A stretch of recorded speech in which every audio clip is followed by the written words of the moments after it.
Good morning and welcome everybody. And it's such an exciting time for us to have you all here. My name is Will Moroney. I'm Chair of the Local Organising Committee for ICME-15 and I'll be hosting the first part of this morning's ceremonies. I'll start by introducing the Diramu Aboriginal performers, which will include a welcome to country on behalf of the local Aboriginal people. Unfortunately, we believe that some of the performers have been involved in a car accident on their way here this morning, and we just hope that they're okay. Aboriginal elder, artist and performer Walangari will welcome you here today with his didgeridoo and some fascinating insights into his culture. Thank you, Walangari.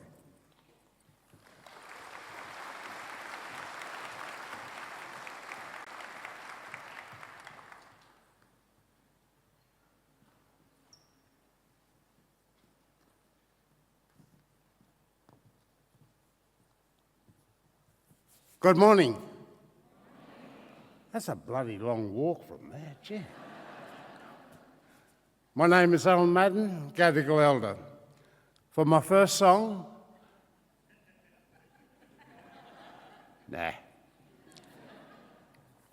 Born and bred in Redfern, the capital Sydney.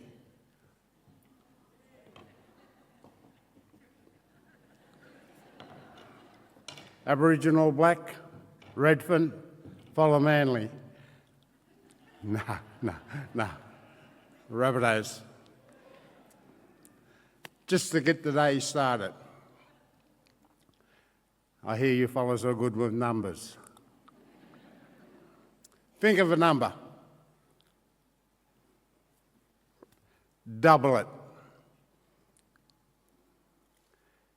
Add 10.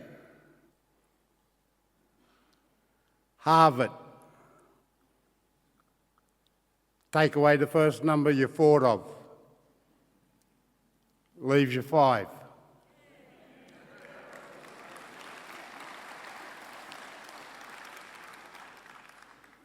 That's an Aboriginal budget.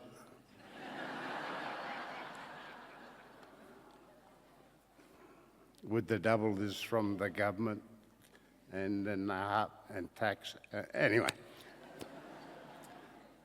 Married man, 10 children, 26 grandchildren and 17 great-great.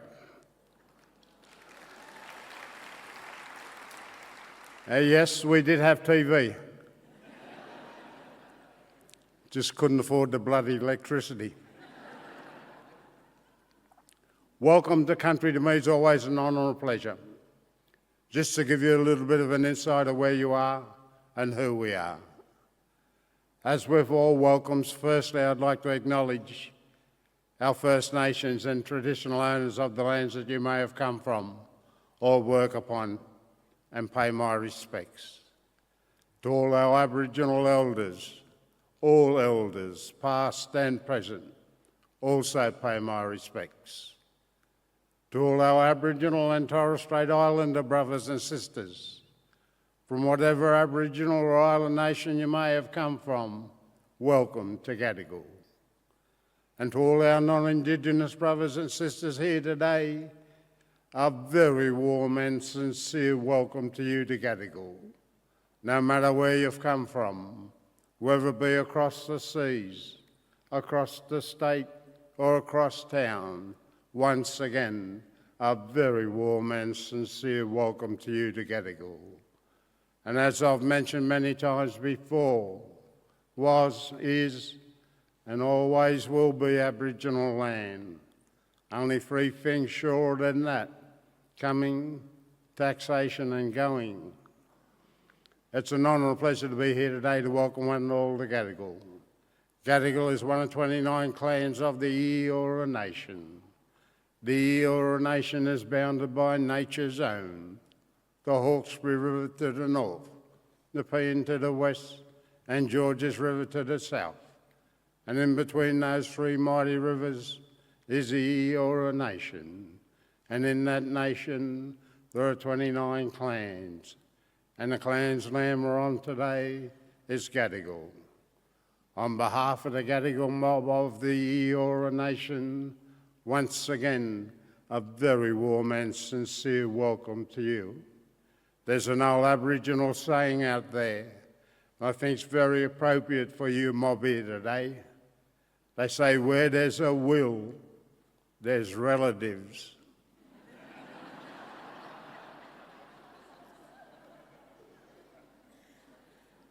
And as you travel across these traditional lands and waters, may the spirits of our ancestors guide, look over you, and keep you safe. So once again, on behalf of the Gadigal mob of the Eora Nation, welcome, welcome, welcome. Thank you.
Good morning, everybody. How are you all? Fantastic. My name is Wallangari Kandawara, and unfortunately, just to let everybody know, I did have a dance troupe that was performing today, but there had been a very serious accident on the M5, and we haven't heard from them. So if we could just sort of send them good energy, hoping that they're okay and nothing untoward has happened to them. I just want to, first of all, acknowledge Uncle Alan Madden for giving the welcome to country to this beautiful land of his, and the Gadigal clan, and all the other different clans that exist around the Sydney Basin. And of course, there are 3 nations that are the custodians of this area, and we honour and show our respect to all of them. So I'm originally from Alice Springs. Has anybody been to Alice Springs? Yes? A few there. So that's all my country. I'm a desert man, and we are the Aranda people, and we have a name for ourselves like everybody else, and we call ourselves Arilla. So can you say Arilla? And of course, being this conference being about mathematics, in our culture, we have 2 counting systems. Just a brief little introduction. And when we count, most Australians, Aboriginal people, we have base 3. So we go 1, 2, 3, big mob. We don't care about all the other huge numbers because we don't want to count them.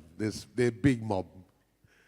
And of course, where I come from in Alice Springs, the Aranda Nation, we are the only Aboriginal people that have base 4. So we go 1, 2, 3, 4, big mob. And all the other mob complain. They go, oh, you can count one more than us. We'll say, yeah, that's right. So, and of course, we have the modern counting system, of course, is the base 10.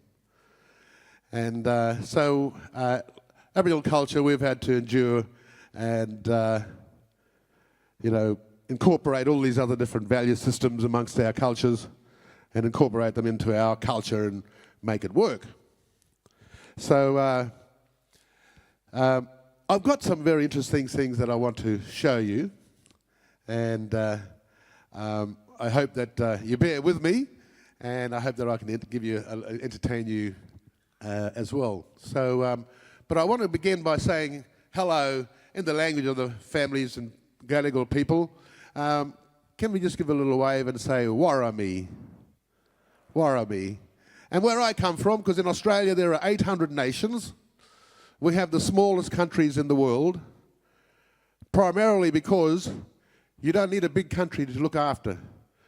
It's better to look after a small piece of land and know every tree and every grass and every rock by their name. So we have children that grow up with understanding and naming 700 different types of grasses. You know, more than any botanist can ever understand. And they know them by nature because they grow up with them and they learn it. And so we have this implicit learning system that you learn as you grow up. The same applies to language. When we do language, we don't have a lingua franca, so you can't go across and use a common language wherever you wander. So you have to speak every language on your border. If you've got 10 languages on your border, you learn 10 languages. So my great-grandfather, he actually spoke 18 languages fluently. We also had another lady down here in Sydney. Her name was Mum Shirl, and Mum Shirl spoke 16 languages. You have to have a very,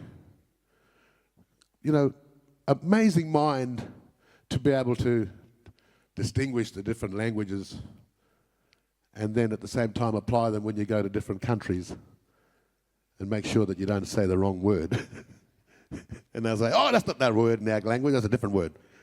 So you don't want to swear or anything or say bad things.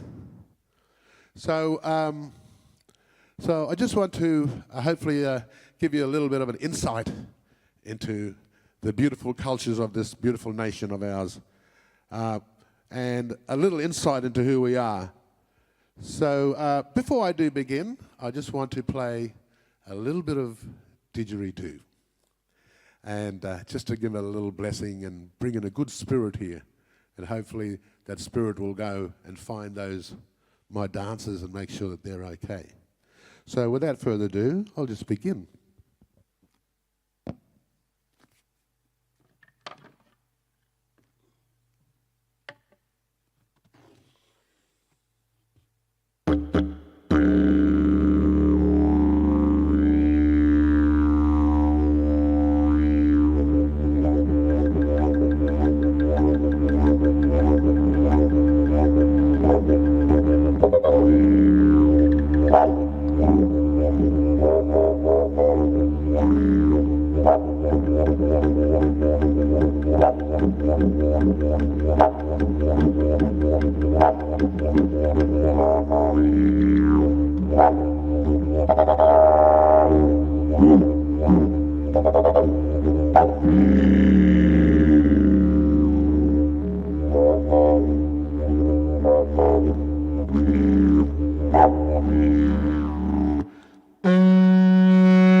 I wanted to introduce you to this beautiful, iconic instrument of ours, of course, and everybody knows it as the didgeridoo. So the word didgeridoo is not an Aboriginal word. It's a sound that our people make when we play it, according to the song or dance that we're performing. So you can play it slow or fast. And so the word didgeridoo, or the sound didgeridoo, is just like the wind. And so we play it, and I'm going to give you a little demo. So the story goes, how I was told, was the very first explorers who were wandering around up in the Northern Territory heard a very strange sound in the bush. So they went down to investigate, and they saw some Aboriginal men dancing, and one of them was playing a similar instrument, and that, of course, was the didgeridoo. And the sound that came out of it was, of course, didgeridoo. So they wrote it down in their journal, and ever since that day, we've been using it all over the world as the primary word for this instrument. However, there are many other names, like I said, because we have 800 nations and we have over 1,000 languages. That's public. Then we have secret languages that you speak in ceremony. So where this instrument was born, because it is a living tree, you can't get one from a dead tree, and it came from a place called Arnhem Land up in the Northern Territory, at a place specifically called Beswick. Can you say Beswick? So that little township or community is where this instrument was born in creation time, during the dream time. And they called it Yiraki. So can you say Yiraki? And then, of course, in Queensland, we have another name up there, because I have my dancers, and they come from Queensland, and they call it Yiggy Yiggy. And where I come from, in Central Australia, we don't even have this in my culture, because we do percussion. And we stomp the ground, clap our hands, tap our bellies, and so forth. So, but we named it after our windpipe. And in my language, my windpipe in my language, in Aranda, is called Ilpera. So can you say Ilpera? And all these words mean ancestral voice. That's basically what it is. So I'll give you a little demo, and then I'll proceed with a little bit more of a story for you. So I'm going to quickly show you how we play it. Unfortunately, it is a man's instrument. Women are forbidden to play it. But there is a breathing technique that women use for birthing. And so I'm going to quickly give you a little demo on how to play it. So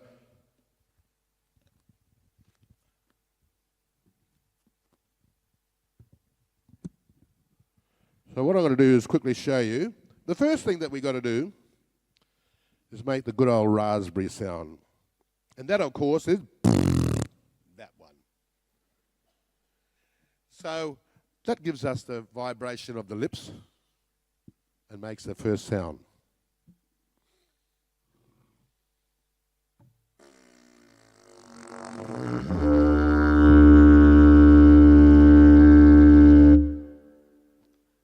Second sound, we move our lips a little like this, and we get another beautiful sound.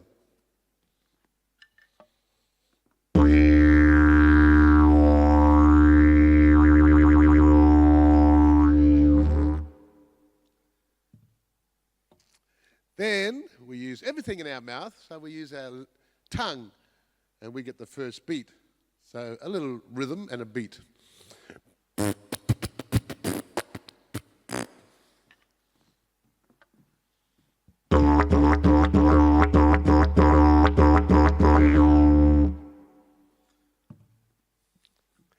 And then we blow it a little bit tighter, and we get the trumpet sound.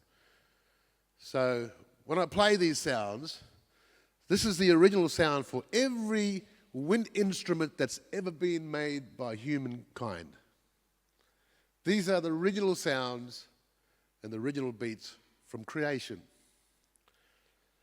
So, even when you're playing a saxophone, you have a vibrating reed. Well, that's because of the way we play with the lips. So, do the trumpet sound, tight.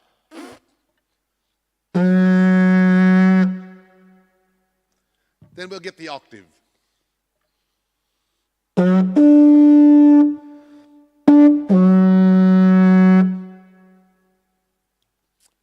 And then last but not least, we do the kookaburra sound, because the kookaburra sound is a beautiful sound, and we put it on the yidaki.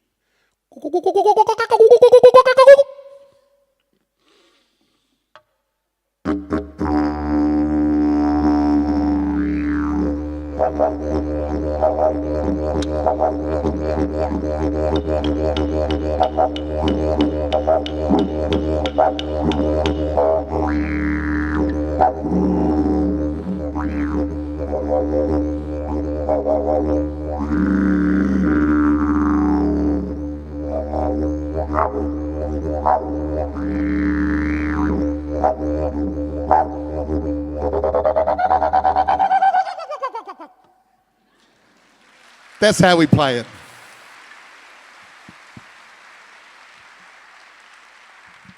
So this instrument has also been used by many other cultures. And in South America, you have Indian cultures which utilize this similar instrument and play it similarly. The other one, interesting one, is the Alp horn in Switzerland. So our people, our ditch players, have gone to Switzerland, and we've actually showed the Swiss horn, the Alp horn players, to prolong their breath and utilize cyclic breathing. So your mind actually doesn't allow you to breathe in and out at the same time. It's impossible. But you trick your mind into holding a bit of breath in your mouth and slowly push that out while you breathe in. So I'm going to quickly give you a little demo. Let all air out, put air in my mouth, and push that out and breathe in. And there we go. Very simple. So it actually took me 3 years to learn that. But in the meantime, I practiced all my sounds, which is very important. So there we go, ladies and gentlemen. A little bit about this beautiful instrument called the yiraki. So I'm going to come over here and I'm going to show you some of our other artifacts. So of course we have over here, we have our boomerangs. Now the word boomerang comes from Sydney. So when the first Europeans, English, arrived on our shores, they asked our people, what do you call these things? So they said boomerang. So other familiar words like dingo, wallaby, billabong, they come from here, and they're already in the Oxford Dictionary. So we use them every day. But where I come from, we call these by a girl's name. In the Warlpiri language of Central Australia, all my family again, and it's a popular Australian girl's name, and they call them Kylie. So if your name's Kylie, you know where you come from, and you know where you're going to return. So we have these beautiful, these are weapons, but we turn all these weapons into something else. Not many weapons you can turn into musical instruments. You can't get an AK-47 and play music, although some people might say different. So we play the boomerangs.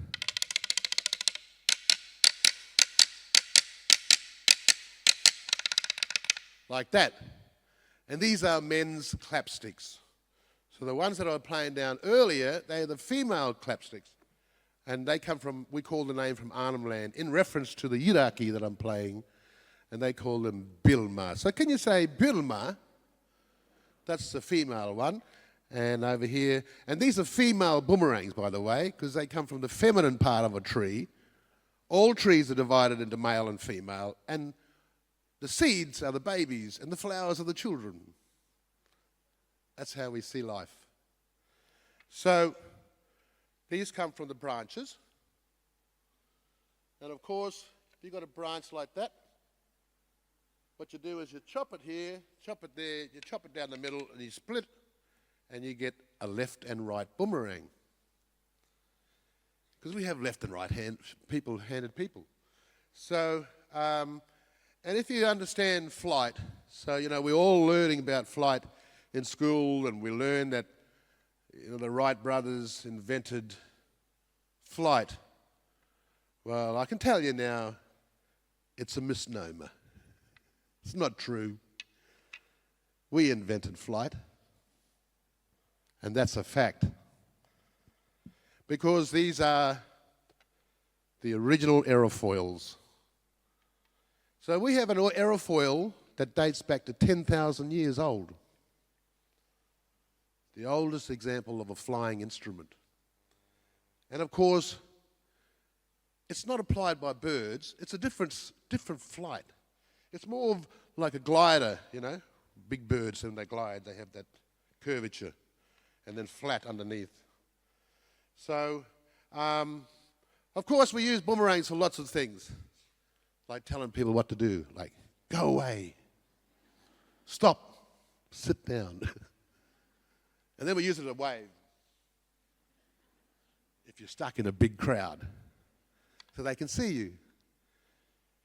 Now, in battle, when our people went out and fought, one thing we never fought in this war, in this country, is that we never fought massive wars. The reason is because all Aboriginal people are related by blood. And you can't go to someone else's country and wage warfare, because that is your family. So, and of course we use this as a sword. So these are the original swords from Dreamtime, and if you've struck somebody hard enough, it actually can take off a limb or two. So that's the good old Kylie. Of course we have the male one, and the male always comes from the trunk. So we only get one male, because he's the father. And we throw him backwards. And he has a little hook here. So the female we throw this way, the male we throw that way. So that's a little bit about, so that's a little bit about the Yidaki. I hope you're finding it interesting, yes? Yeah, fantastic. So I'm here to do my job and give you a little insight, because a lot of people come to this beautiful country of ours and don't learn anything. They come here, enjoy our beautiful land, and they don't engage in our intellect. So people like me, who are school teachers, who've been teaching for 45 years, thank you. It's my duty and my responsibility to inform you about who we are. So then you can go and find, and you can travel around this beautiful land, and you will meet all the different people. And the essence of Aboriginal culture is that Aboriginal culture is an oral culture, but it has its own book. And that book is the book of creation. So you can travel around this whole country, and you can go from country to country to country, and each place you go to, you actually learn a chapter of the books. And there are several books in this country, and they are the original books of creation. And if you talk about, you know, other things of spiritual nature, you have to read those books. But here in Australia, you practice culture, and that makes you strong.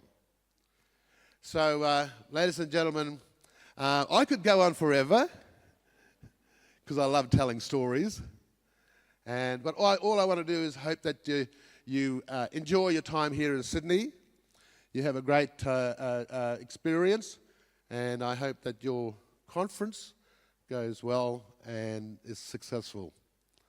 So once again, I apologise for that my dancers aren't here, but I hope that they're safe. So once again, everybody, thank you very much for having me here, and I hope that you've been a little bit more informed about Aboriginal culture and Aboriginal people and this beautiful country of ours we call Australia. So once again, thank you very much. God bless, and we'll see you again another day.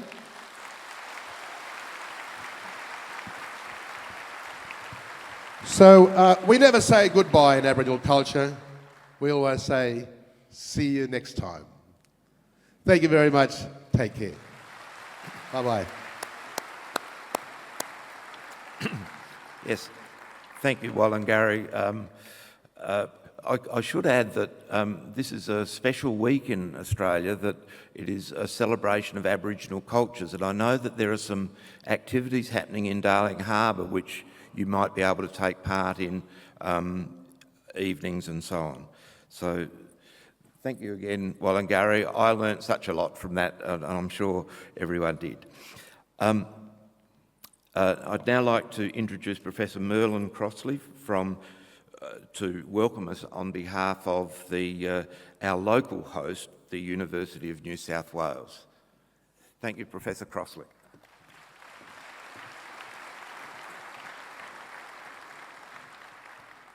Thank you, Will, and thank you to the Dirimu dancers. And that was an extraordinary introduction to Australia.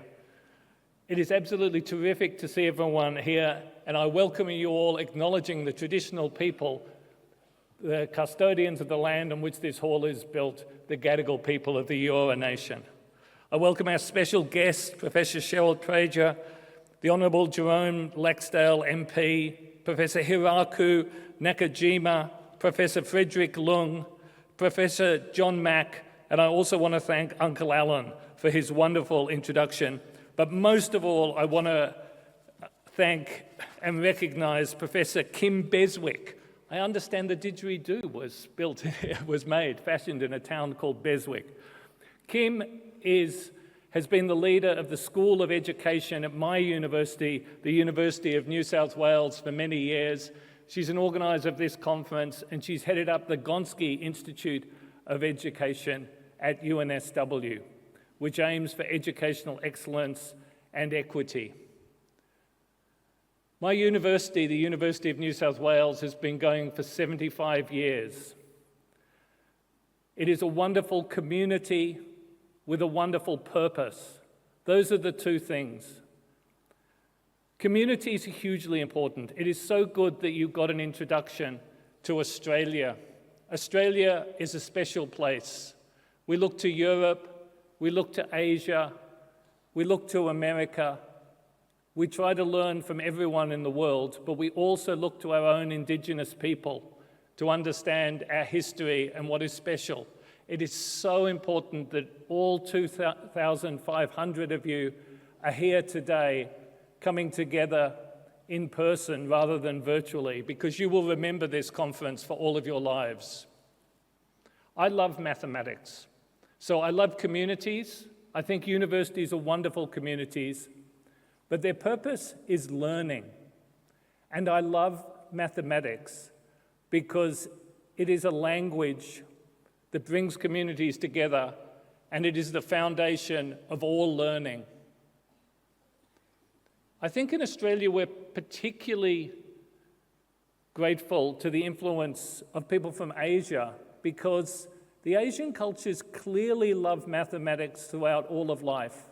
I think we have a challenge in Australia that many people become nervous about mathematics. To me, mathematics is a bit like sport. It's something that you can push yourself and push yourself and push yourself, but everyone has their own limit and eventually reaches their capacity. Many young Australians turn their back on mathematics when they reach that capacity, but we're changing that through education. And I hope that mathematics will become like sport, that people do throughout all of their lives and keep going back to it. My father is a mathematician, a logician, and he's been doing mathematics all his life, and now he does history. He's also a long-distance runner. And I think everyone should try to be healthy throughout their life, and also should try to do mathematics throughout their life. It brings people together, it gives people purpose, and it's important that people understand fundamental things like statistics throughout their whole life, so they can separate fact from fiction. The work you do in supporting mathematical education is hugely important to civilization. Now, I have to say a few things that my university does. My university is 75 years old. The wonderful thing about learning is that actually, the older you get, the richer learning becomes. I think local things are important, so I tell you that 90% of the world's solar panels have technology invented by Martin Green at the University of New South Wales. If you're wearing contact lenses, It's highly likely that the technology, the permeable plastics in the lens, were invented by Brian Holden at the University of New South Wales. If you have a mobile phone, it's highly likely the technology, the processing security system, was invented by Gernot Heissner at the University of New South Wales. Our university was formed just after the war, when people were keenly aware of the importance of technology, physical sciences, and mathematics. We're the biggest university for engineering, and because of that, we have a thriving school of mathematics, which provides all the introductory training for our engineering. It's a wonderful place, and I'm sure the universities you all work at are wonderful. We must keep the spirit of universities alive, and I am so pleased when I saw all of the sponsors for this wonderful conference that we have representatives of all the great universities in Australia, and we have representatives from across the world gathering here. I'll finish by one quote from Professor Baxter, who was a Vice-Chancellor at my university. He set up a special magazine to keep people engaged with mathematics, young students to get them interested and other people to get engaged. And he said that if this should succeed in introducing gifted students to the delights of mathematics and inducing some to embark on a mathematical career, it would be a source of benefit not only to the individuals thus affected, but ultimately to the community as a whole. Ultimately, a benefit to the community as a whole. That's what maths education means. It's what my university stands for, but it's what you all stand for as well. We are absolutely thrilled, and I'm so pleased that Professor Kim Beswick has put so much work with her wonderful team, many of you out there who've helped with this 15th International Congress of Mathematical Education.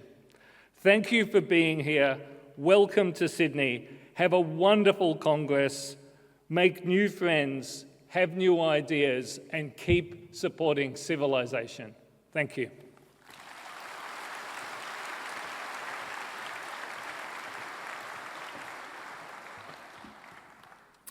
Thank you, Professor Crossley.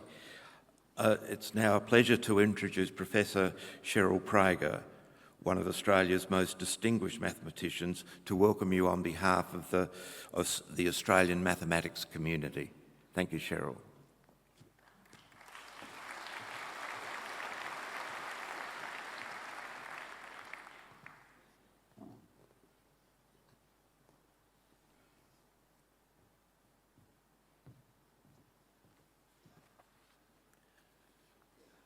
Good morning, and thank you, Will.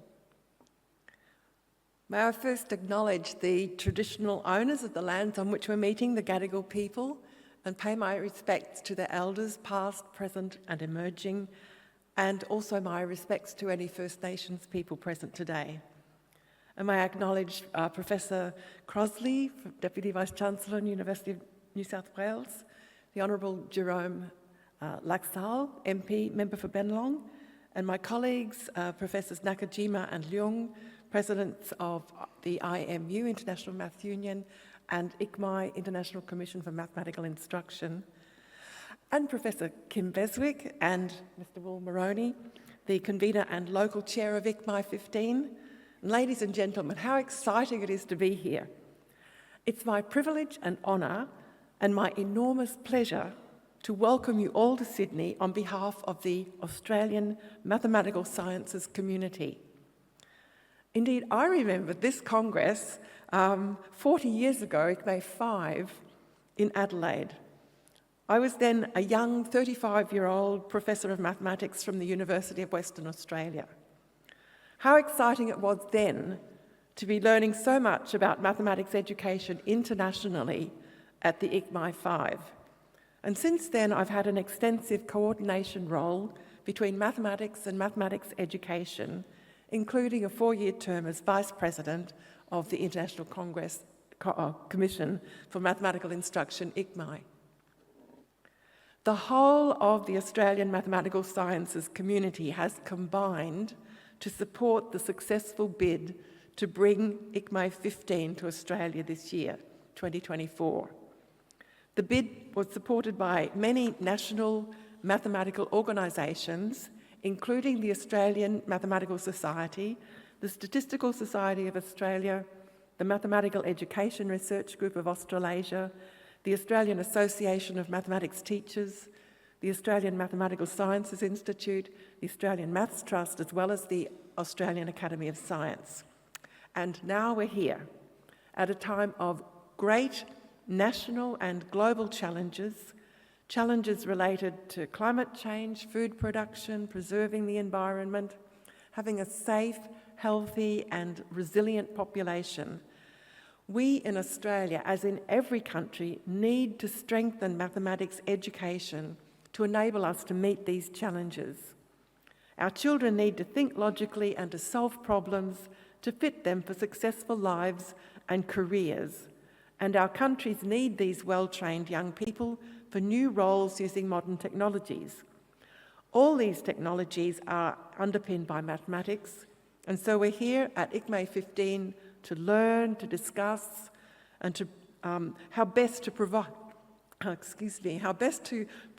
the strongest possible mathematics education for our future communities. But that's not new, really.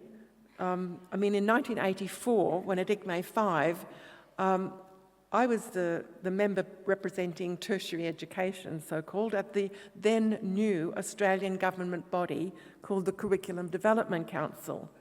And that body was charged with introducing new initiatives in all areas of education and at all school levels.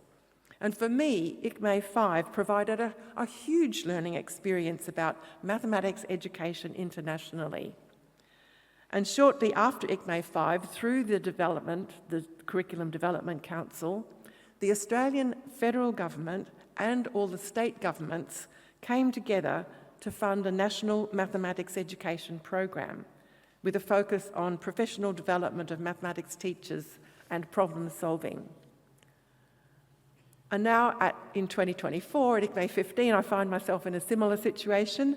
I'm privileged to be a member of Australia's National Science and Technology Council, and our role is to provide science advice to the Australian government through our chair, who is the Australian Prime Minister, and deputy chair, the Minister for Science. And we are asked to provide unbiased, trustworthy, scientific advice on urgent and important issues. We're not there to lobby politicians, and we consult with the leading national scientific experts. And it's good to see here the critical importance of mathematics in that context. Finally, here, it's not just what you hear and what you learn. The benefits of ICME-15 will also come from who you meet. You have the opportunity to meet new and old colleagues. I'm looking back again at ICME-5. I caught up with a graduate student friend from Oxford, whom I hadn't heard from for more than 10 years. He had returned to Iran after completing his doctorate and was at ICME-5 to report on the mathematics curricula in the newly reopened Iranian universities. And that renewed contact led to ongoing research links with Iranian algebraists. So, finally, for all ICME-15 participants, I hope that the discussions and the presentations through the Congress will be invaluable, and also that you enjoy meeting colleagues, new and old. And on behalf of the whole Australian mathematical sciences community, I wish you all a stimulating and rewarding time at ICME-15. Thank you.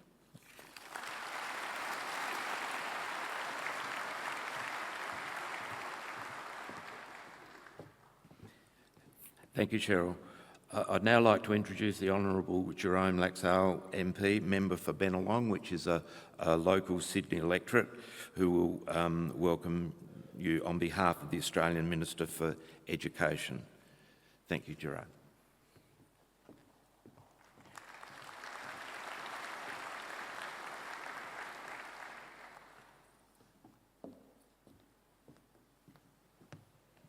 Good morning, everybody. I would like to start by acknowledging country as well and thanking Uncle Madden and the Daramu Dance Troupe for their wonderful welcome to country.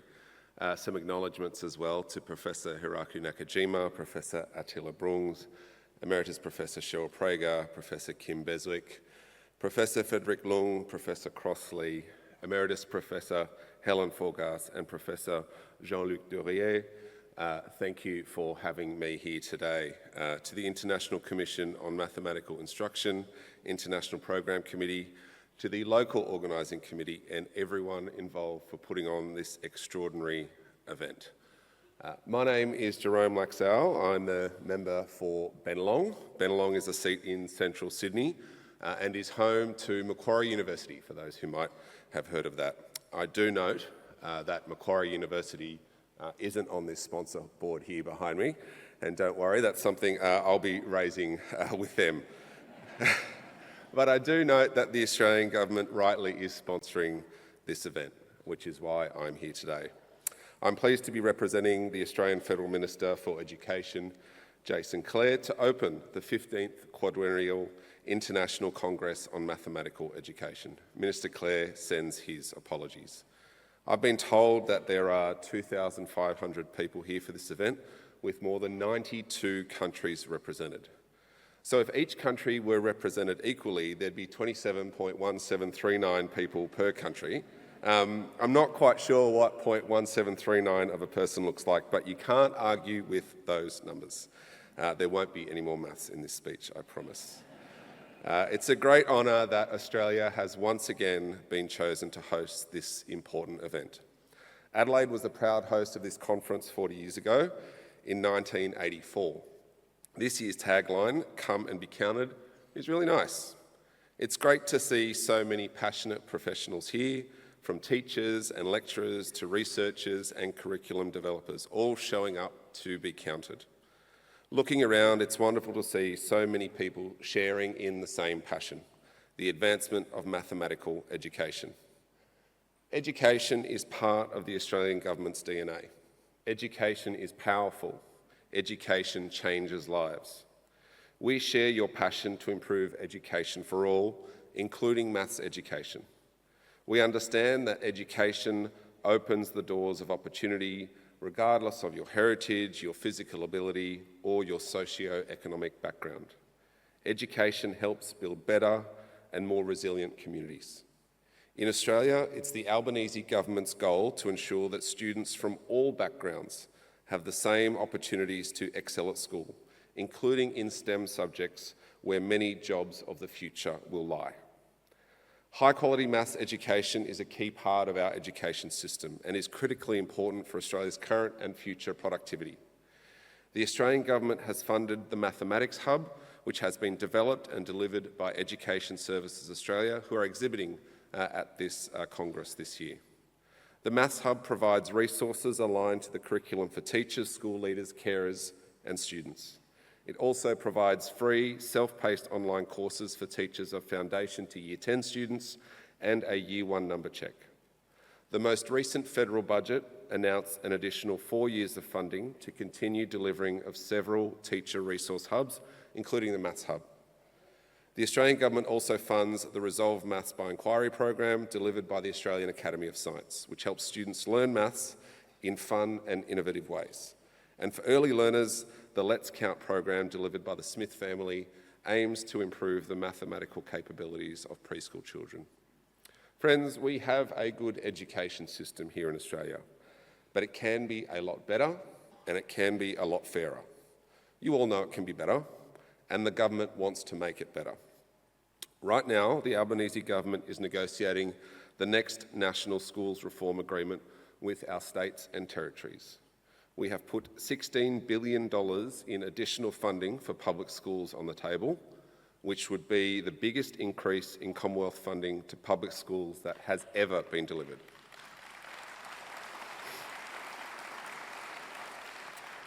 We have reached agreements with Western Australia and the Northern Territory, and we want to do the same with the other states and territories. This isn't a blank cheque. This money will be tied to reforms to help kids catch up, keep up, and finish school. We want students from all backgrounds to have the same opportunities to excel at school, particularly in maths. Being a teacher is the most important job in the world, and we don't have enough of them. There are lots of reasons for that, and one of them is about respect. The government wants to change the way that Australia views teachers. That's why our Be That Teacher campaign is all about valuing teachers and elevating the profession. And I'd just like to mention one example here. Mr. Wang is a Year 10 teacher in Victoria. The story he shared as part of the Be That Teacher public campaign is inspiring. Mr. Wang recalled a time soon after he started teaching when he received a note from a student in his class, and the note said, "Dear Mr. Wang, I've never enjoyed maths before, but you've shown me how enjoyable a subject is really depends on the teacher. Thank you for making me feel smart for once." Mr. Wang was flawed. He didn't realise at the time how much of an impact he'd had on his students. I hope that every teacher here feels their worth, and that every teacher here feels like you're making a difference, because you are. You have one of the most important jobs in the world. You help students aim higher, work harder, be braver, be kinder, and believe in themselves. We also want to encourage more people to be that teacher. This year, we launched a new teaching scholarship worth up to $40,000 each to encourage more people to study to become a teacher. We're improving teacher training to make sure teaching students are taught the fundamentals about how to teach children to read and write and how to manage disruptive classrooms. I'm sure you've seen a few of them in your time. Once students finish school, we want to help more students go to TAFE or university. In the years ahead, more jobs will require a university or TAFE qualification. That means we need more people through the doors. That's why when we were elected, the Australian government appointed the Australian Universities Accord to do the biggest and broadest review of Australia's higher education system in 15 years. They've made a range of recommendations that are a blueprint for higher education reform for the next decade and beyond to improve the quality, the accessibility, affordability and sustainability of the higher education system in Australia. We've set a goal of 80% of our workforce to either have a TAFE or university qualification by 2050 and are funding key reforms to get us there.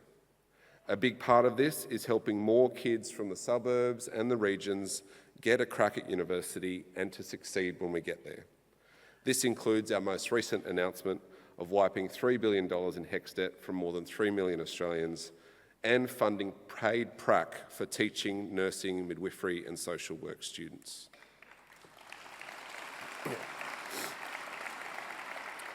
This event is a fantastic example of the importance of collaboration and collective action, addressing the challenges and seizing the opportunities that lie ahead. I hope you make the most of the fantastic offerings of this Congress. Meet, mingle and learn from each other and the experts available to you.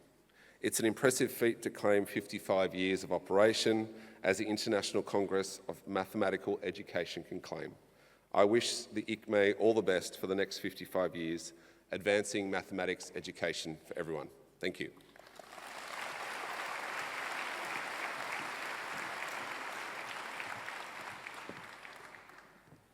Thank you, Mr. Laxao. I'd now like to introduce Professor Hiraku Nakajima, who is the President of the International Mathematics Union, and they are the international hosts of this Congress. Thank you, Professor Nakajima. Thank you very much for the introduction. Dear distinguished guests, ladies and gentlemen, my name is Hiraku Nakajima. It is a great honor for me as the President of IMU, International Mathematical Union, to welcome all of you to their ICME-15. I'm a mathematician working at the University of Tokyo in Japan. I'm a researcher in mathematics. I'm not a mathematical educator.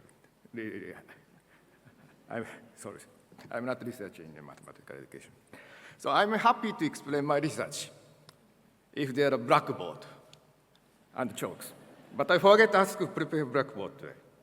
So unfortunately, I cannot talk about my research.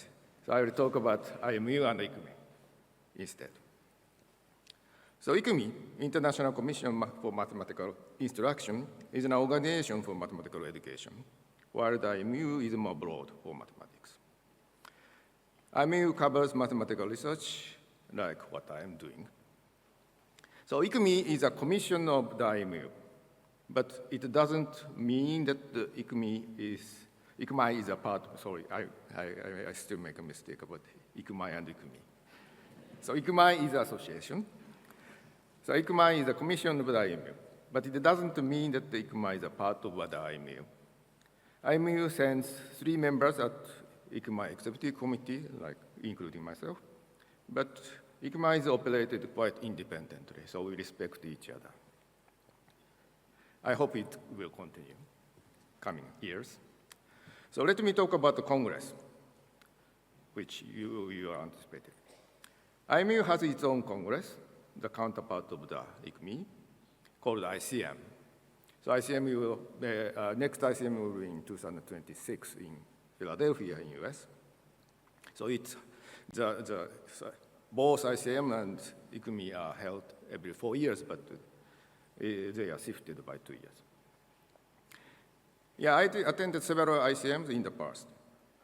For me, the most memorable one is ICM 1990, 34 years ago, held in Kyoto, in Japan. At the time, international workshops were already popular, hence I had the opportunity to attend them. But ICM is much, much larger, and it was the unique experience for me to hear so many cutting-edge talks by world-leading researchers. This experience opened my eye much wider, I believe. I have more interest in other mathematicians' works, particularly in other fields, since then. So this is my first time to attend ICME. I look at the program and find that ICME has more exchange programs than those of ICM, such as topic study groups, discussion groups.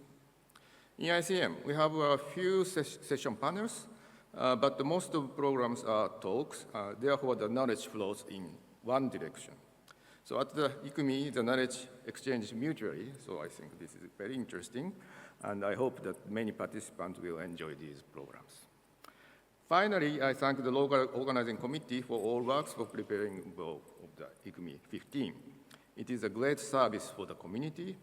I believe that it is rewarding, as ICME will be beneficial to people in the community in future. That's what happened to me. Thank you very much.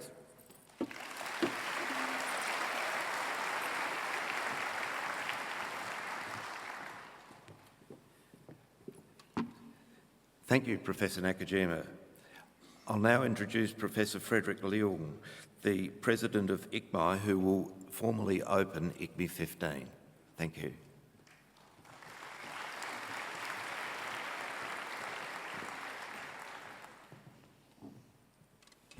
Thank you, Will. Good morning, ladies and gentlemen.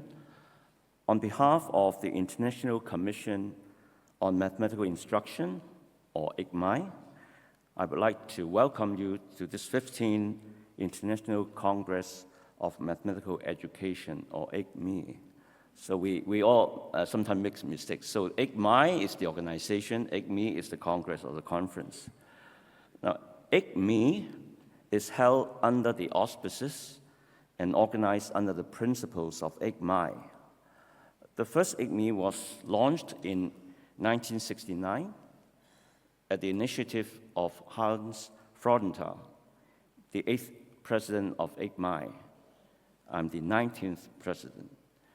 ICME itself was founded in 1908 and is now, as Hiraku pointed out, a commission of the International Mathematics Union, or IMU.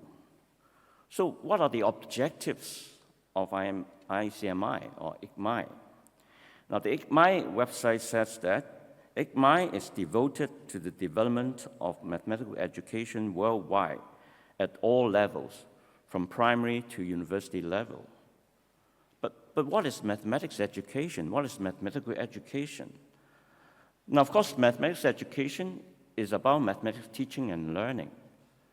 But mathematics education is not just about teaching and learning. Mathematics education is about teaching and learning as supported by a discipline of knowledge and supported by a community of educators. Now, first, mathematics education must be supported by an academic discipline of knowledge. Mathematics education is not just accumulation of good experiences or a collection of tricks of the trade. Good mathematics teaching must be supported by sound theoretical knowledge established through rigorous research. Second, mathematics education must be supported by a community of educators. As an African proverb goes, if you want to go fast, go alone. If you want to go far, go together as a community. Let me repeat. If you want to go fast, go alone. If you want to go far, go together as a community.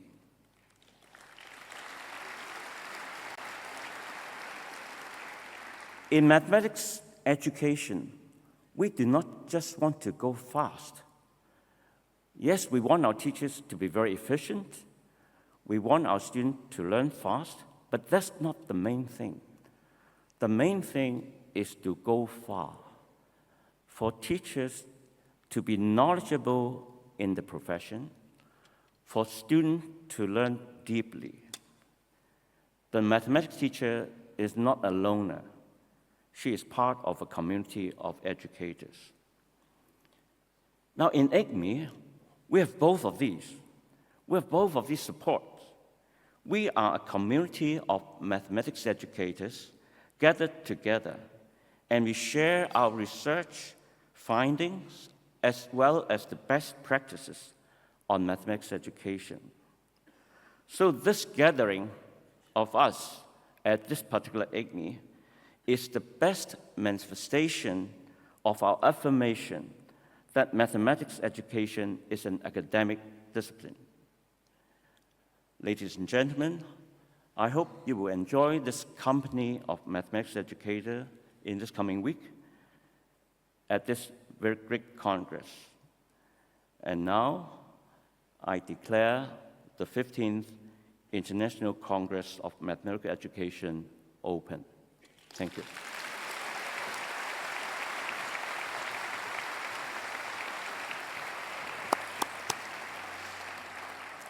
Thank you, Frederick. And I hope that at ICME-15 we're all able to live up to the ideals of ICMI and build on the heritage of the previous 14 ICMEs. I'd now like to welcome Professor Kim Beswick, convener of ICME-15, to say a few words at this opening. Thank you.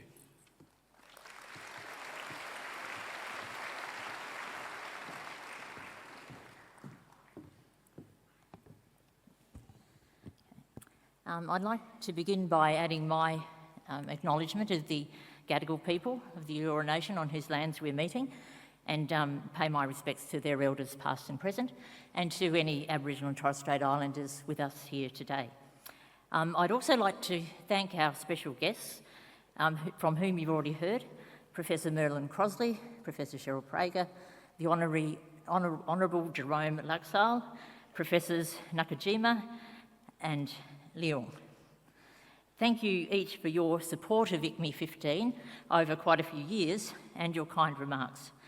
I've been particularly lucky, I think, or fortunate to have had the support of my university, UNSW, over that entire period, so I'm very grateful to that. It is my great pleasure and honour to welcome all of you to ICME-15 on behalf of the International Program Committee and the Local Organising Committee. I want especially to acknowledge the role that Will Moroney, our MC today, has played in organising this conference as Chair of the Local Organising Committee.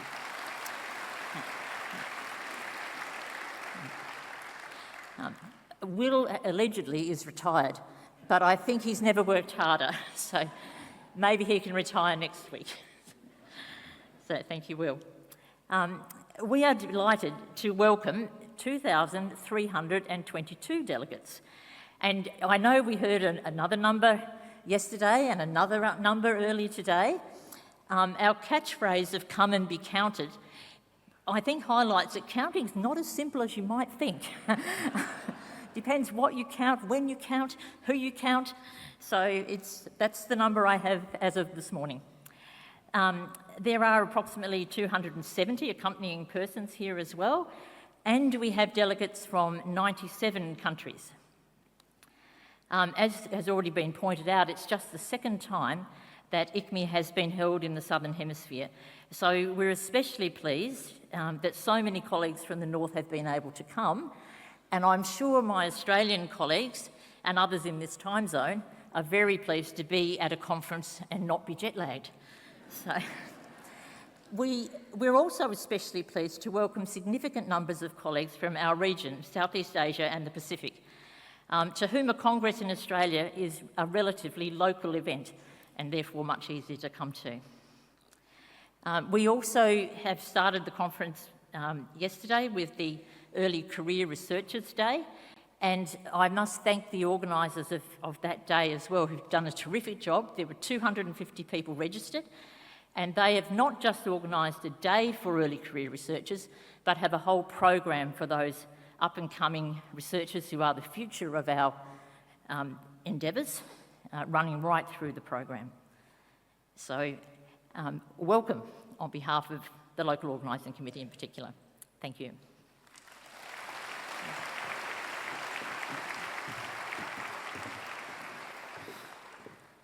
Thank you, Kim. Kim will return at the close of this ceremony to say some more opening remarks. The next part of this ceremony is the presentation of the prestigious ICME Awards. This will be chaired by Professor Leung. While we're changing over, there will be a short presentation on screen that commemorates some colleagues who have recently passed. Thank you. Thank you, Frederick.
I talked about a community of mathematics educators. So here are our figureheads who have just passed away, and I pay my own tribute to them. Now, this mathematics education community is organized formally under ICME. So ICME had its General Assembly yesterday, so we went over formal business. And one of the important item in the agenda yesterday was the election of the next executive committee. So before I go on to the awards ceremony, I just want to make an announcement on the result of the ICME Executive Committee 2025 to 28. So the president is Marilyn Goose.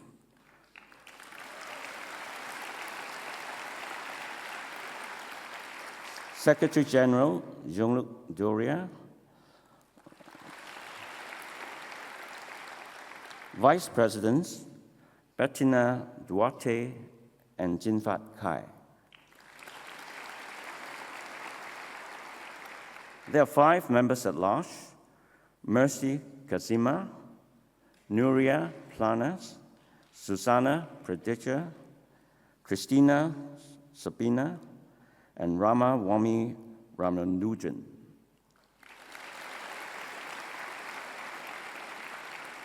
So these 9 members, together with ex-officio members, including the chair of IMU, the Secretary General of IMU, myself as past president, and also an IMU representative, will form the new EC, which will start their term in January 2025. Okay, let me move on to ICME Awards. Still on this theme of a community. So the community is supported by an academic discipline, and this academic discipline should be acknowledged in some way. So that's why ICME established 3 awards to set as the paradigm, as the standard for excellence in research and in practices. So the 3 awards are the Phyllis Klein Award, named after the first president of ICME. It honors outstanding lifetime achievement in mathematics education research. The second award is called the Hans Freudenthal Award, named after the 8th president. It recognizes a major cumulative program of research in mathematics education. The third award, the Emma Castelnuovo Award, named after an Italian mathematics educator to honor her pioneer work in the practice of mathematics education. It recognizes outstanding achievement in the area of practice of mathematics education. So these 3 awards all recognize outstanding scholarships in mathematics education. They serve to define the high standard for the field through public recognition of exemplars. The awards consist of a medal and a certificate.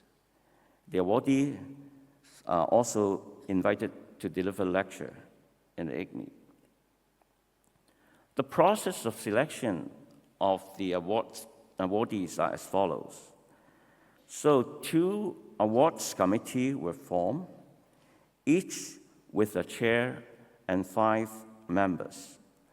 So the award committees were appointed by the president of ICME in consultation with the EC, with senior members in the community. So the active members of the awards committee, except for the chair, are not made known.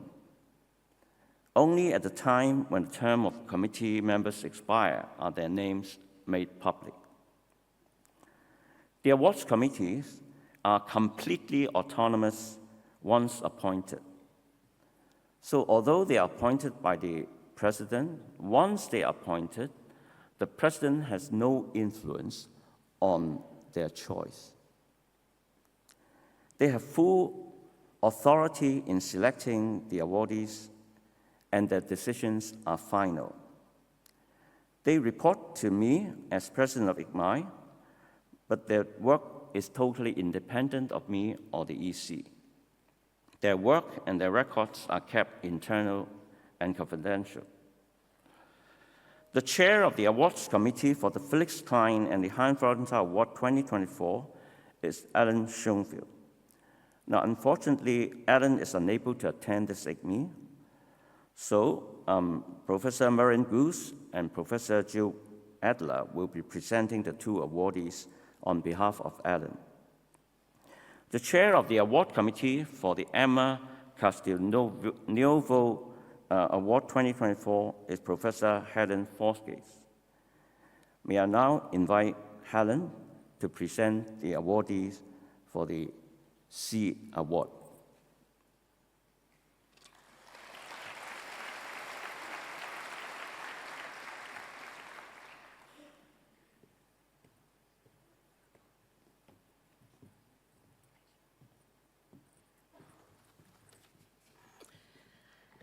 The 2024 Emma Castelnuovo Award for Excellence in the Practice of Mathematics Education has been awarded to Professor Kay Stacey.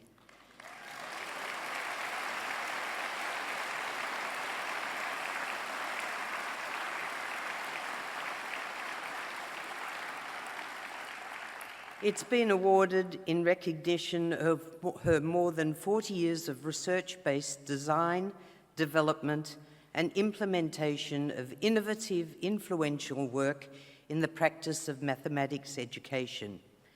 She led the development of innovative curriculum materials for teaching and teacher preparation, and a sequence of assessment projects that pushed the boundaries of what can be achieved in making assessment align more closely with the full spectrum of learning goals.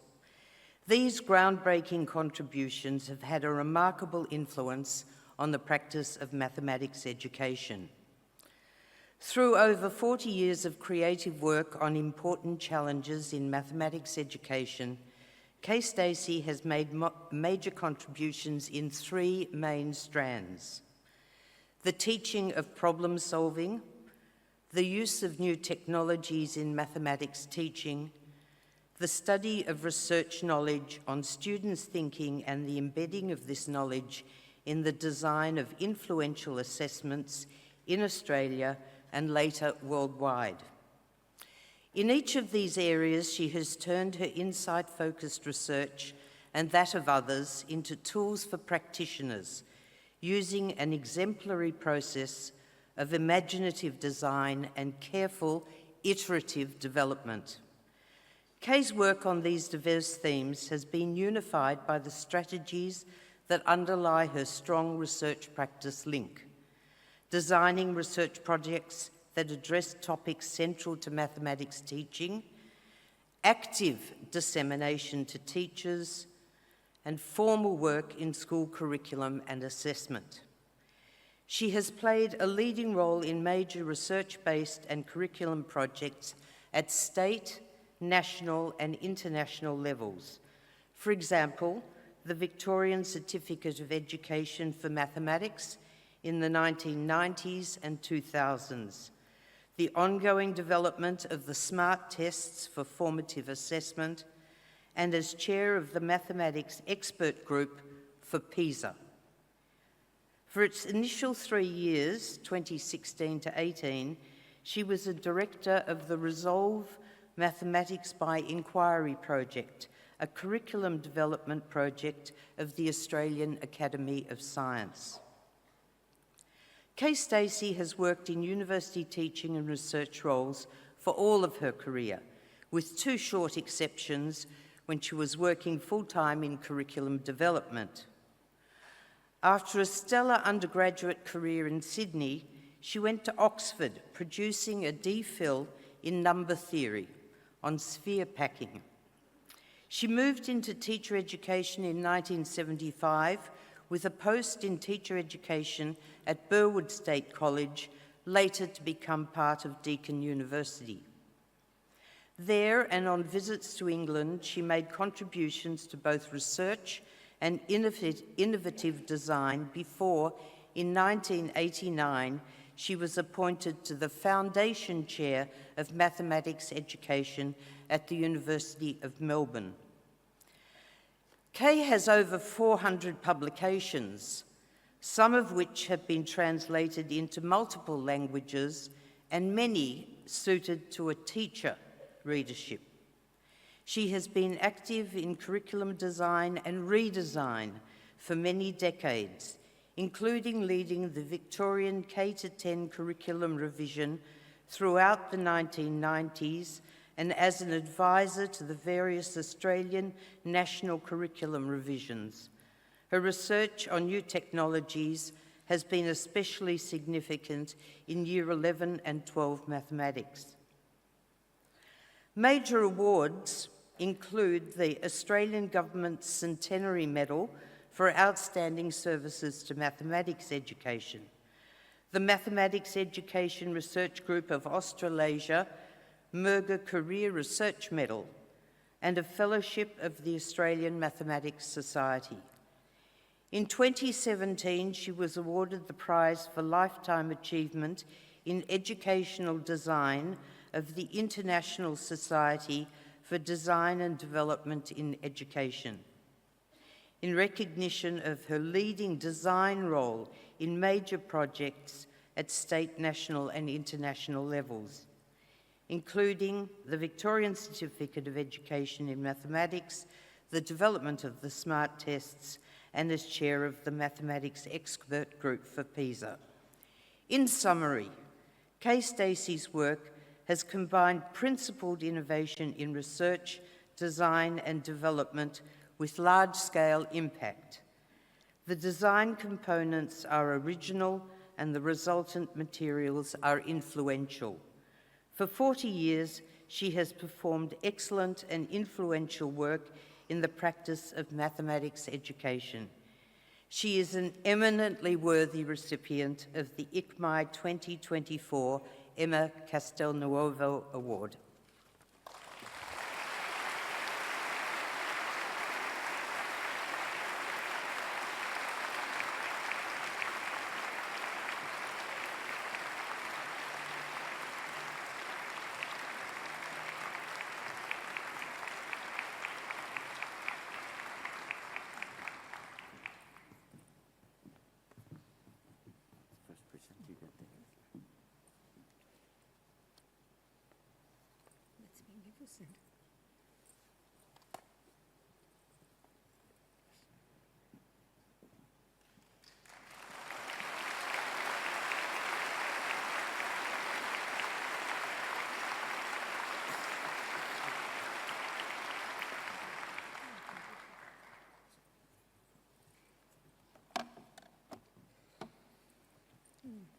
Thank you very much for this really significant award.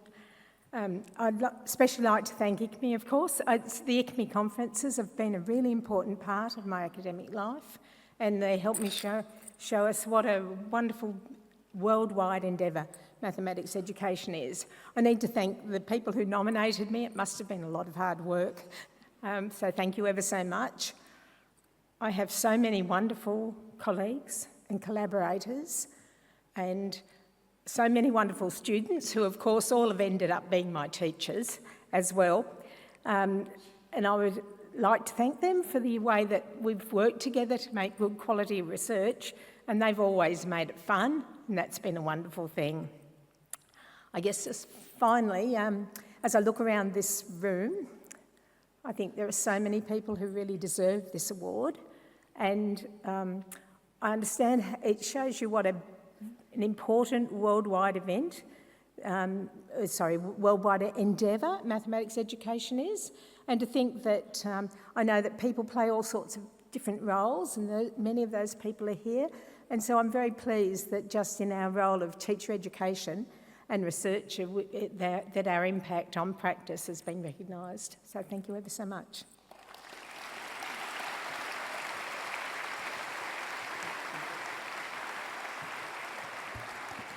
Congratulations, Kay, and thank you very much, Helen. May I now call upon Professor Maren Goose to present the Freudenthal awardee.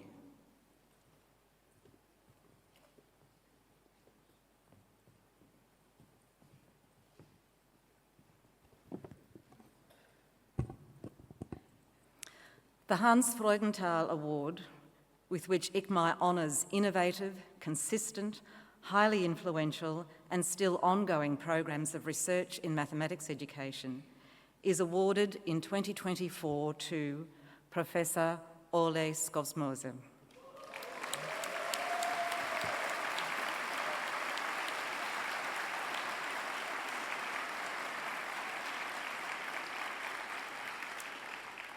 Ole Skosmose is Professor Emeritus of Aalborg University, Denmark.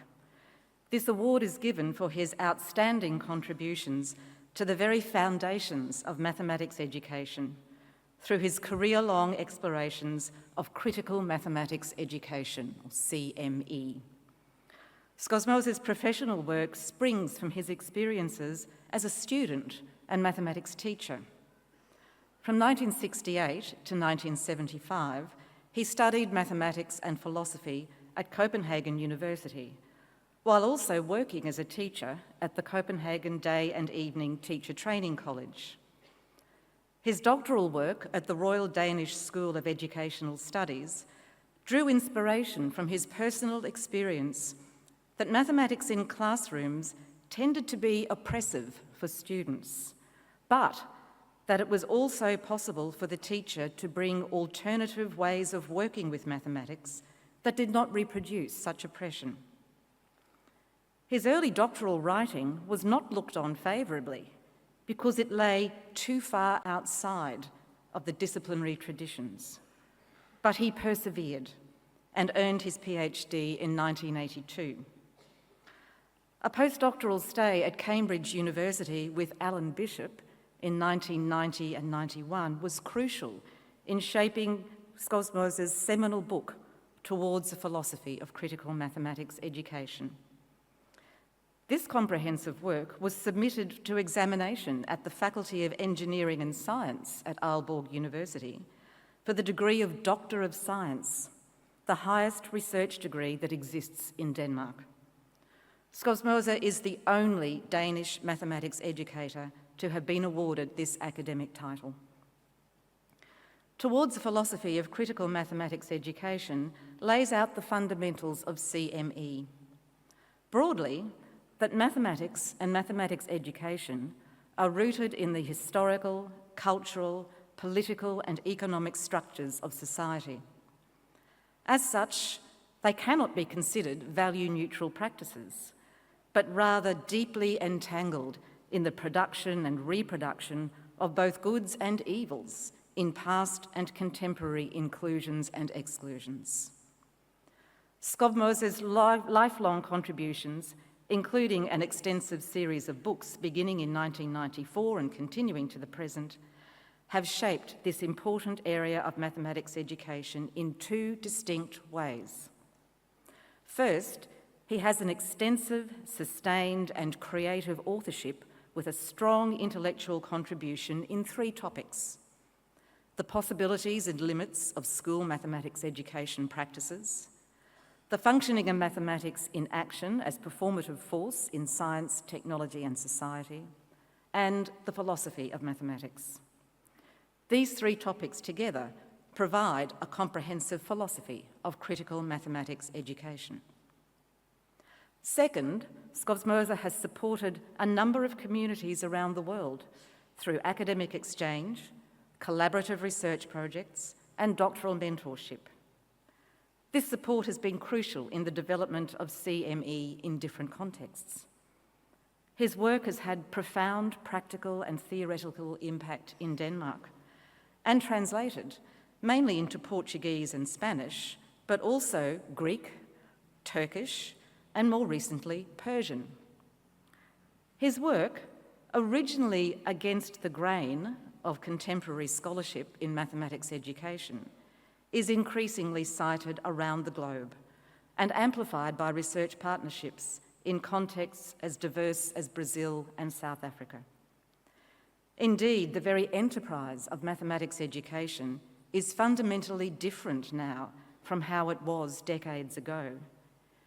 It is impossible to conceptualise the field, even when working in classrooms, without attention to the ways in which our work is rooted in the historical, cultural, political and economic structures of society.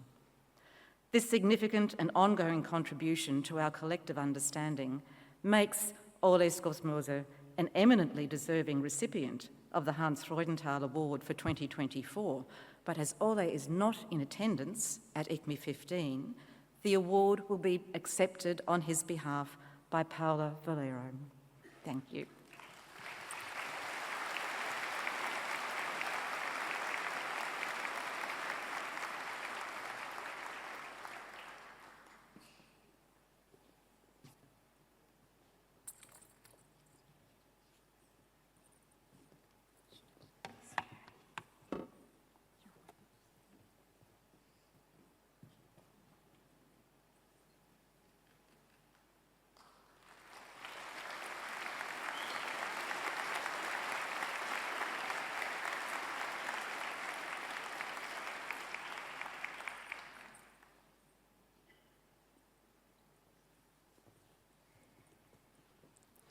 Wow, it's so exciting to be here.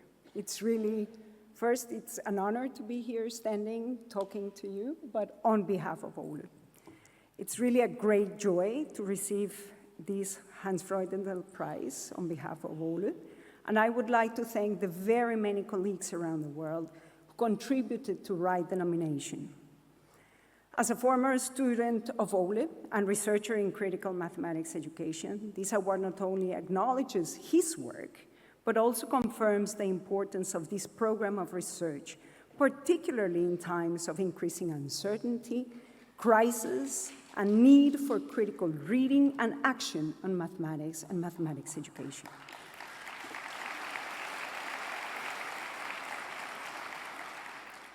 Those were my words, so now Ole's words message to you starts. Ole would do. First of all, I want to say thank you so much. I am extremely happy and honored to be awarded the Hans Freudenthal Medal. This medal is an acknowledgement of my contribution to the further development of critical mathematics education. It is as well an acknowledgement of the work done by very many other people around the world, many of whom are here, contributing to critical mathematics education. My research is inspired by many students and researchers. I'm not going to mention any names, but let me just refer to some groups. The Colóquio de Pesquisa em Educação Matemática Crítica, the Critical Mathematics Education Research Colloquium, where young researchers dedicated to the further development of critical mathematics education gather. To the EPURA Research Group, which has contributed to many studies in critical mathematics education, and to the Padaria, the bakery group, which is a seminar joined by my present and previous PhD students, from whom I have learned a lot and who I enjoy meeting in the informal context of a bakery. I'm not going to mention any names of the many people who have contributed to critical mathematics education. I'm not going to mention any names except one, Miriam Godoy Penteado, my wife, my friend, my thinking partner, without whom I would not have been able to produce anything. Thank you so much to everybody from Sao Paulo, Brazil, Ole Skogsmose. Thank you.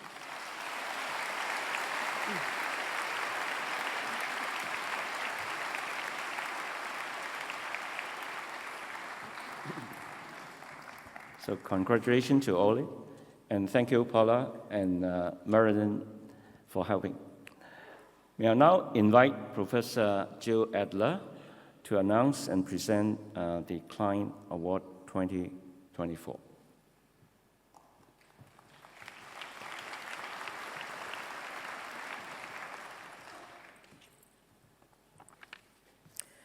Greetings, everyone. It is with great pleasure that the ICME Awards Committee announces that the Felix Klein Medal for 2024 is awarded to Professor Ferdinando Azzarello.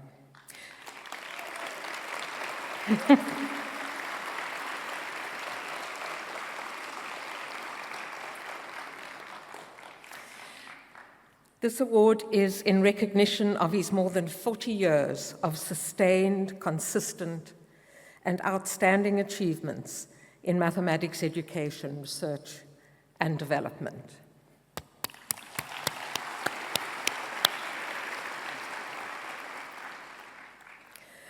Professor Azzarello is Professor Emeritus of the University of Turin, Italy.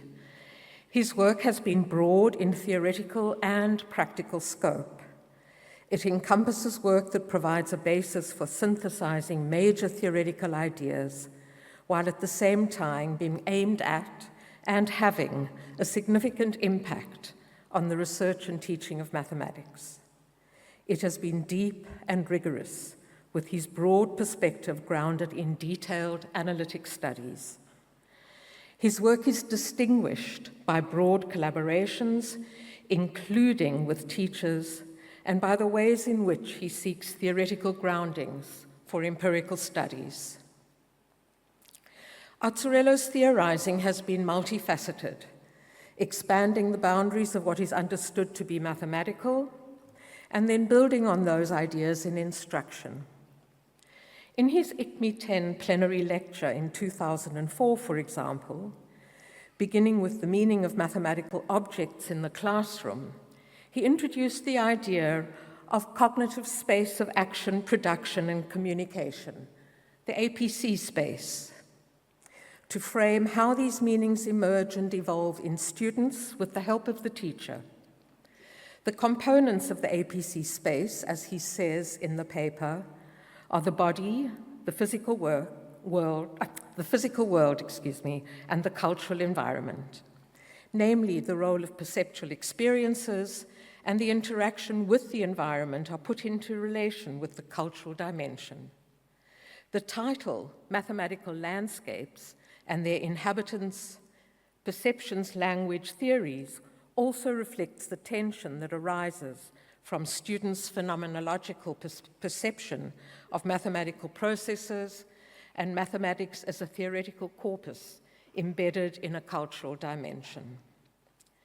Azzarello's research and development work on geometry teaching and learning contributed to and then profited from these theoretical understandings, as well as their evolving goals and potential as technological artifacts became available and they themselves evolved.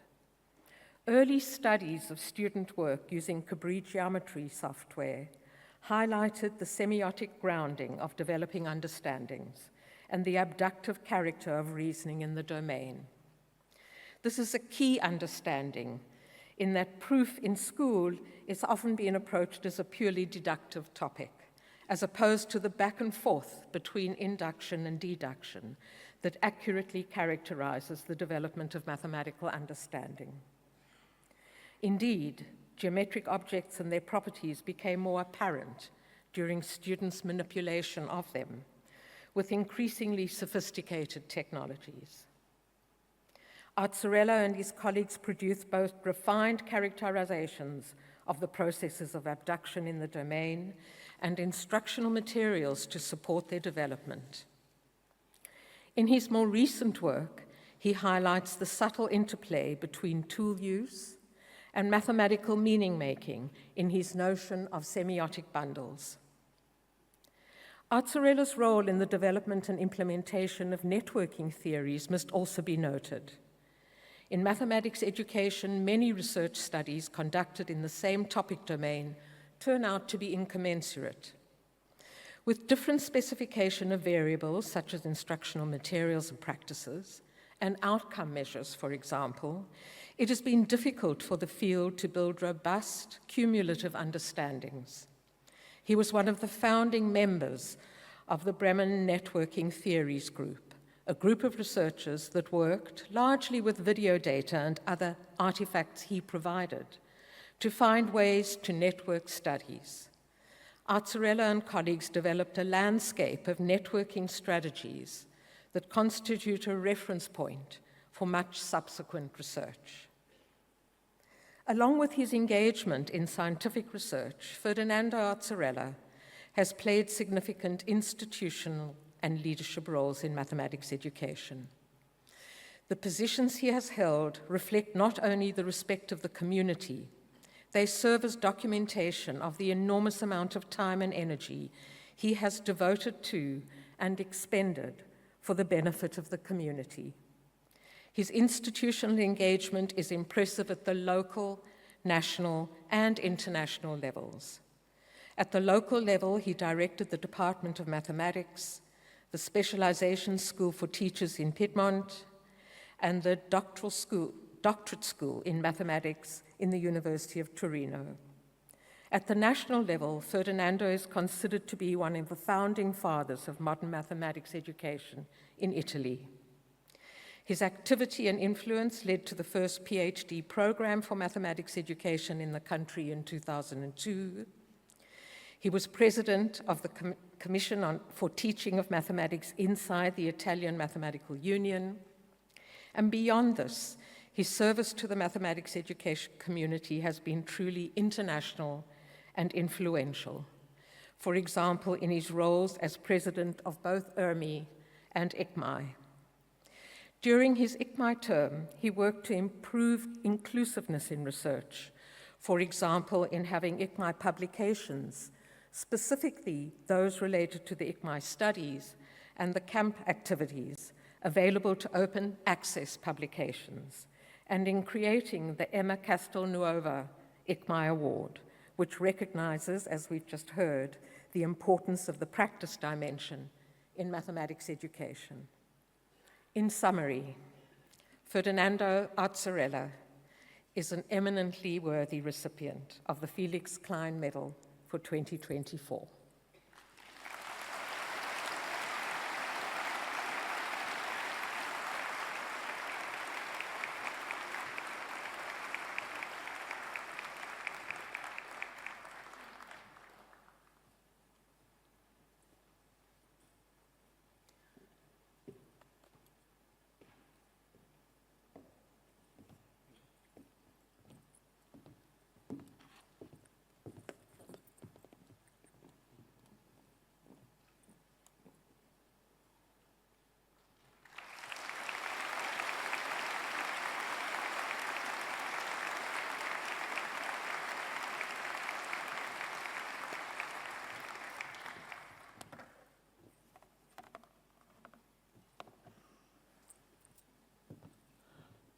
I am moved by the words of Jill and the Commission, I think.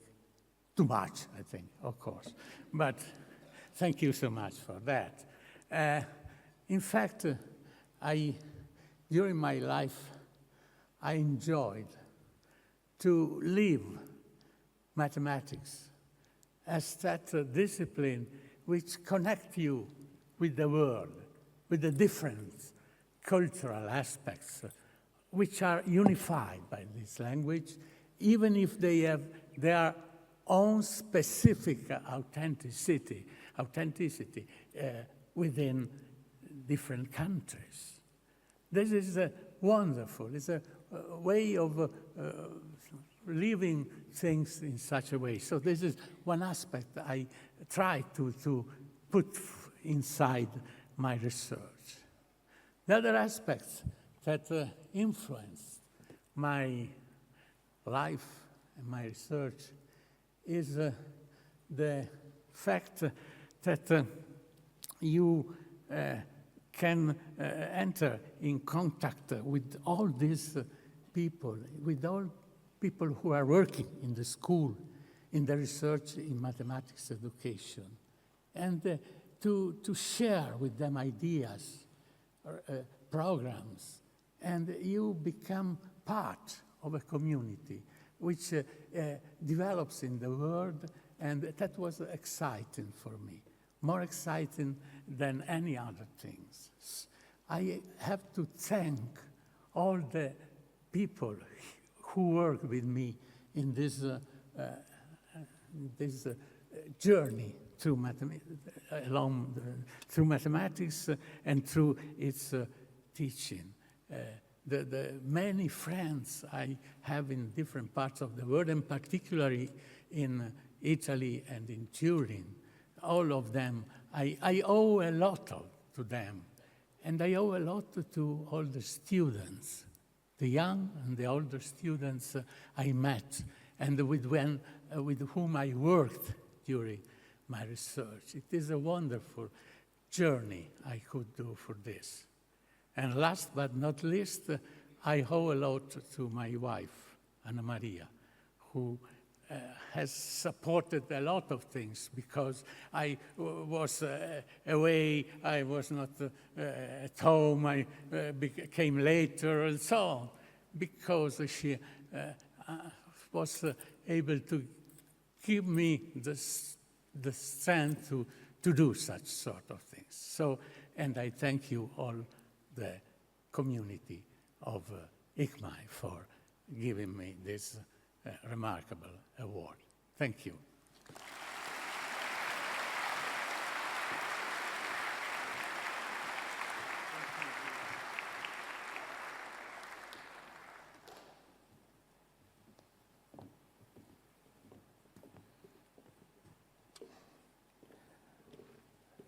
So congratulations again to the 3 awardees. Just a few words of thanks. I would like to thank Professor Alan Schoenfield for chairing the awards committee for the Klein and the Freudenthal Award 2024. I would also like to thank 3 outgoing members of this committee.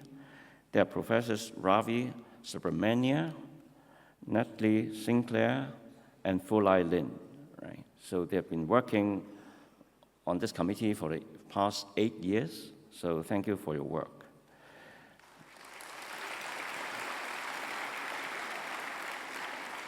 I would also like to thank Professor Helen Forges for chairing the Castelnuovo Awards Committee, and also 2 outgoing members, Sal Yusiskin and Monica Villario, for serving in this committee for 8 years.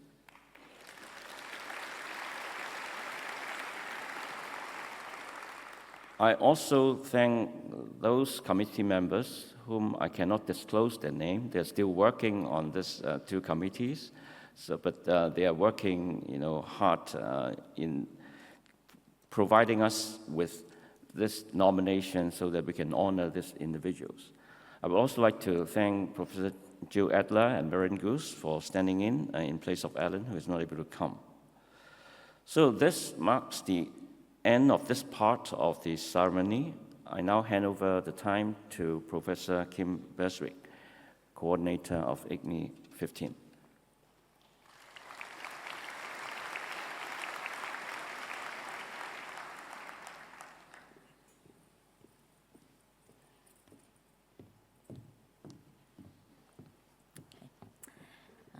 I'll make sure we're not late to morning tea.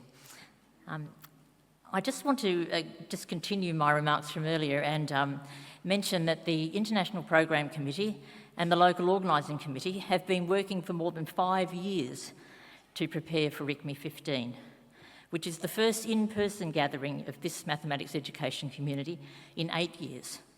And I know it is an event that will shape the careers of participants and, even more importantly, enhance the teaching and learning of mathematics in classrooms across the world. There is something irreplaceable about being physically together. ICME congresses are opportunities to collaborate on a scale and across the diversity of colleagues that is unique in our field. Presenting our research is a means to this end rather than an end in itself. ICME-15 has been a collaborative endeavour from the outset. The bid to bring ICME to Sydney was a joint effort of 8 Australian organisations with interests in mathematics education. And I think the coherence and unity of the mathematics education community in Australia that they demonstrated was part of why our bid was successful. So I will name those organisations. They are the Aboriginal and Torres Strait Islander Mathematics Alliance, the Australian Association of Mathematics Teachers, the Australian Council of Heads of Mathematical Sciences, the Australian Mathematical Sciences Institute, the Australian Mathematical Society, the Mathematical Association of New South Wales, the Mathematics Education Research Group of Australasia, and the Statistical Society of Australia. All involved in planning ICME-15 have been committed to ensuring that the Congress has legacies that will last well beyond the end of the coming week. And that consortium of organisations were pivotal in shaping those aspirations for our Congress. They include making ICME-15 as accessible as possible to delegates from less affluent countries. We were able, through the Solidarity Fund, which comes from registrations, and through other support, to fund 198 delegates who would not otherwise have been able to attend.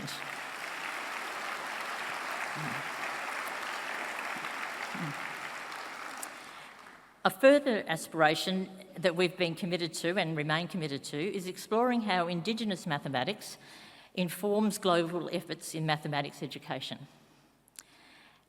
As we've already heard, ICME was last in Australia in 1984 in Adelaide, and we are fortunate to have approximately 40 delegates here who were at ICME 5 as well. Kay Stacey was one of them, I believe.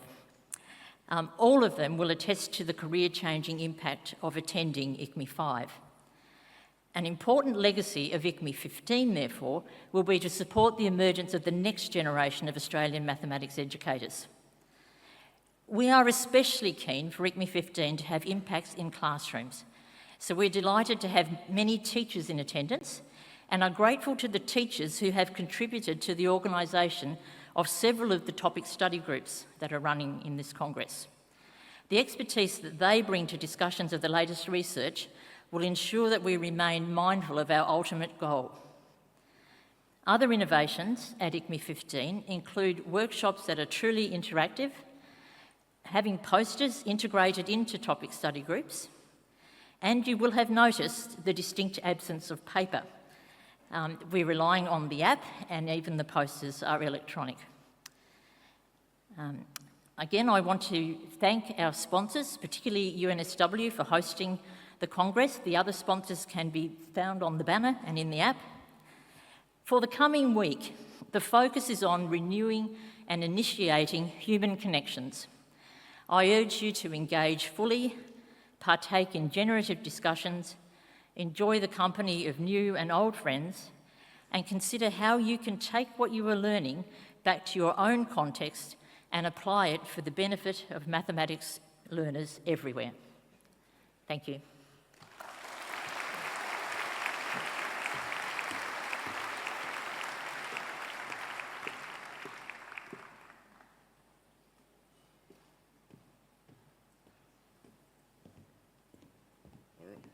All right, now starts your challenge of navigating this building. Morning tea and all breaks will be held in the gallery, which is on the second floor. That's up the escalators from down here. There will be people outside to direct you in that endeavour and during the day. So please ask anyone with a hat or any of the Aranex staff if you're requiring directions. Thank you and have a great day.